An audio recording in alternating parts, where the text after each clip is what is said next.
The movie opens up with Bill Williamson, a young adult who lives with his parents and is frustrated with the current state of the world while listening to the news in the background. He expresses his frustration about the increasing population, economic crisis, pollution, and wars that are going on in different parts of the country to manage his anger. He engages in physical activities such as hitting a punching bag and throwing darts at human-bodied illustrations, but despite his anger, Bill appears to be emotionally attached to his parents and maintains a calm demeanor when he's having breakfast and talking with them during their conversation. However, Bill's parents expressed their concern about his lack of enthusiasm and suggested that he prepare for his own place, but Bill is not ready to leave his parents' home yet. He tells them that it'll take some time for him to save enough money after he finishes his education. Even when they offer to support him financially, Bill declines their help and seems content to remain where he is as they are getting late for work. Bill's mother, Mrs. Williamson, suggests a family gathering in the evening to help resolve the situation. Afterward, Bill goes to a coffee shop to order his favorite drink, a double espresso macchiato. When he receives his drink, he believes that it's not what he actually asked for and demands his money back. To his dismay, the clerk refuses to give him a refund and mocks him, stating that it's the best coffee shop in the town. This further angers Bill, compelling him to leave the coffee shop. In frustration, the following scene. Bill, a part-time mechanic, can be seen repairing an old van. He seems to be putting in a lot of effort, but his boss suddenly appears there and urges him to stop wasting time on the van and start working on another car. Bill informs his boss that he's already completed work on 3 other cars, but the boss talks to him rudely and haunts him to work hard. Bill reluctantly agrees and puts the van aside, showing that he's not pleased with the decision. And later, after work, Bill meets Evan, his only friend, in a parking lot. Evan, who is a leftist philosopher, has a different perspective on social norms and is concerned about overpopulation. He gives Bill 2 boxes, stating that his father is skeptical about them and nearly caught him. After this, the duo goes to a restaurant named Chicken Den to eat. Evan tries to flirt with a waitress but fails. To make matters worse, the waitress accidentally spills some food on them. Because of this, Evan gets angry and demands his money back, but the waitress refuses and offers to redo their orders. Bill, sensing Evan's rising anger, tries to calm his friend down. The situation eventually cools and leads to a serious discussion between the 2 friends about the world's current problems. In the following scene, Evan expresses his concern about overpopulation and its effects on the environment. He believes that those who contribute to environmental destruction should be eliminated. He then mentions the negative effects of overpopulation, such as air pollution and the depletion of the ozone layer. Evan empathizes with the need for change, but he fails to provide an acceptable answer to Bill's questions regarding what kind of change is needed, who will initiate it, and what he will do as an individual. And later, Bill accuses Evan of being all talk and no action, which leads to a heated discussion between them afterward. When Bill returns home, he informs his parents that he has exciting news for them but wants to discuss it the next morning. He then enters his room and begins assembling Kevlar armor from the parts he's received from Evan. Bill's parents are curious about the news, so they anxiously wait for the next day inside his room as Bill works with wires.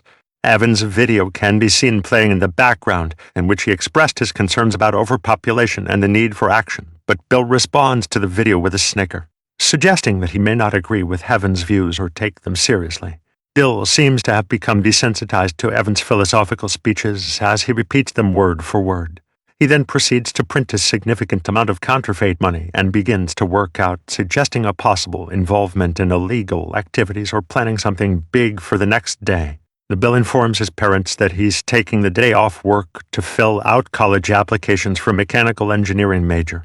He also apologizes to them for his previous behavior and expresses a desire to have a purpose in his life.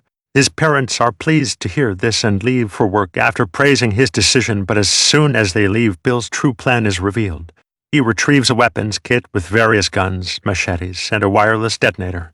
He puts on self-made bulletproof armor complete with a ballistic helmet and paintball mask, making him look like a member of a SWAT team. As he poses in front of the mirror, we're shown a video of Bill discussing the survival of the fittest, a theory indicating a possible belief in extreme ideologies. His behavior is concerning and suggests that Bill may be planning to take drastic and potentially dangerous actions in pursuit of his beliefs. Bill holds the belief that the theory of survival of the fittest can be applied to humans as well. He has become frustrated with individuals who prioritize their own needs above those of society, and he's also concerned about the limited resources available. As a solution to these issues, he proposes eliminating those individuals who are a burden on society and are consuming resources without giving anything in return to execute his plan. Bill walks out of his house and switches his car to one that has no license plate.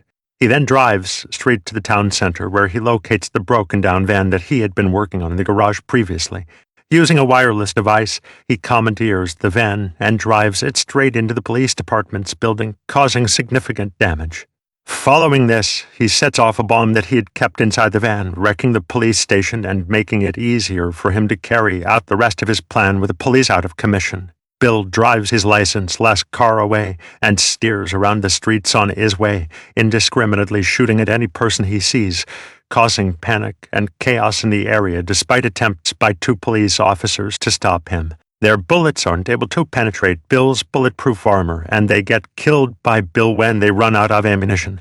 Bill's actions have created a state of panic and fear among the public, and the authorities are scrambling to contain the situation. The extent of the damage caused by his actions remains to be seen, but it is clear that Bill's plan is one of destruction and violence with no regard for the safety and well-being of others. As he continues to walk through the town, Bill revels in the fear and panic he's created among the people, despite the numerous dead bodies scattered on the ground. He continues his ruthless rampage without showing any sign of remorse. He seems to take particular pleasure in targeting food-related establishments, as if he's punishing those who he perceives as having more than they deserve. He even goes out of his way and visits the same coffee shop he visited earlier, then humiliates the barista he had earlier, humiliates herself, and orders a second time. He then humiliates the barista he had earlier. He then humiliates Bill and stops at his spot to rest and hydrate, enjoying the fear he instills in the women there. He talks to them for a while before leaving without killing anyone with his generosity. The women are a bit relaxed and try to return to normal, but their happiness is short-lived as Bill returns to the spa and brutally opens fire on them, mentioning that they saw his face while he was resting and eating. Bill walks into a crowded bingo hall filled with elderly players and looks around, but to his surprise none of them give him any attention and just keep on playing their games. Taking into consideration their age, he decides to let them live, believing that they are already close to death. Next, he enters a bank to commit a robbery, taking control of the situation with ease like a seasoned professional. However, one of the bank employees bravely tries to take Bill down, interrupting his plans and forcing him to stop his spree filled with rage and resentment. Bill unleashes a violent outburst in a bank, killing innocent people and slashing the throat of the employee who tried to stop him in a desperate attempt to save his own life. The bank manager eventually hands over the money to Bill outside. Bill sets fire to the fake money he had created earlier as a symbolic act to demonstrate how currency contributes to the problems in society as he heads to his next target. Bill receives a call from his mother, who nervously asks if he's okay. Pretending to be unaware of the chaos he has caused, Bill lies to his mother and assures her that he hasn't left the house. Even though he slips up and drops a clue about his true whereabouts, his mother doesn't notice and pleaded with him to stay indoors on his way. Bill enters the chicken den and takes revenge on the waitress who had previously argued with Evan. He mercilessly kills her by shooting her in the chest shortly after Evan calls Bill and expresses his disappointment at his tardiness, completely unaware of the carnage that Bill has caused. Evan is in fact waiting for Bill to arrive at the forest to play the paintball game they had planned. After the call, Bill proceeds to the woods. However, on his way, the police radio receiver rings, and he gets to know that a police unit led by Sheriff Malvoy is returning to town. This realization prompts him to plant a massive bomb behind the town's welcome sign. This realization prompts him to plant a massive bomb. But Bill strongly insists that Evan remain where he is, and in an attempt to persuade him to stay, he uses trash talk and vaguely tells Evan that he's going to kill him sometime later. The sheriff and his associates arrive at the welcome sign, driving 2 cruisers toward the town's entrance. Unfortunately, as soon as they reach the sign, Bill detonates the bomb, which obliterates one of the cruisers. However, the sheriff and 2 other deputies survive the blast and pursue Bill into the woods. There, Bill stops his car and warns the sheriff and his deputies that they shouldn't follow him any further, but despite his warning, the cops continue to pursue him, leading to a chaotic and bloody battle between the law enforcement officials and the criminal. Bill detonates his car and kills 2 deputies on the spot. He then flees into the dense forest, and Sheriff Malvoy is forced to continue the pursuit on his own. Unfortunately, just as he reaches a bit farther, the ruthless killer attacks him from behind and leaves him to die. Moving on, Bill makes his way through the forest and reaches out to Evan. The latter is shocked to see him carrying a large amount of cash and starts inquiry about the source. Bill uses a stun gun to incapacitate Evan before placing a pistol in his hand. He then plots the situation as a self-kill and eliminates Evan with a cold and emotionless demeanor, shooting him right through the skull.